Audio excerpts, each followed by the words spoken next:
হজরত আবু ওয়াকেদ লাইসি রাজি আল্লাহ তালা আনহু হইতে বর্ণিত আছে যে একবার রাসূলুল্লাহ সাল্লাল্লাহু আলাইহি ওয়াসাল্লাম মসজিদে বসিয়াছিলেন এবং লোকেরাও তাহার নিকট উপস্থিত ছিল। এমন সময় ৩ ব্যক্তি আসিল। ২ জন রাসূলুল্লাহ সাল্লাল্লাহু আলাইহি ওয়াসাল্লামের দিকে মনোযোগী হইল, আর একজন চলিয়া গেল। উক্ত ২ ব্যক্তি রাসূলুল্লাহ সাল্লাল্লাহু আলাইহি ওয়াসাল্লামের নিকট দাঁড়াইয়া গেল।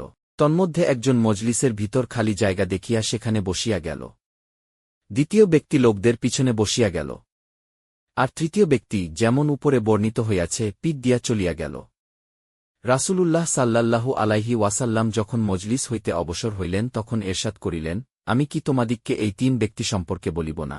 একজন তো আল্লাহ তালার নিকট নিজের স্থান করিয়া লইল, অর্থাৎ মজলিসের ভিতর বসিয়া গেল। আল্লাহ তালাও তাহাকে আপন রহমতের ভিতর স্থান করিয়া দিলেন। দ্বিতীয় ব্যক্তি মজলিসের ভিতরে বসিতে লজ্জা অনুভব করিল।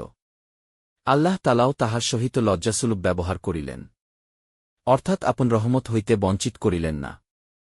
আর তৃতীয় ব্যক্তি বেপরোয়া ভাব দেখাইল। আল্লাহ তালাও তাহার সহিত বেপরোয়া ব্যবহার করিলেন।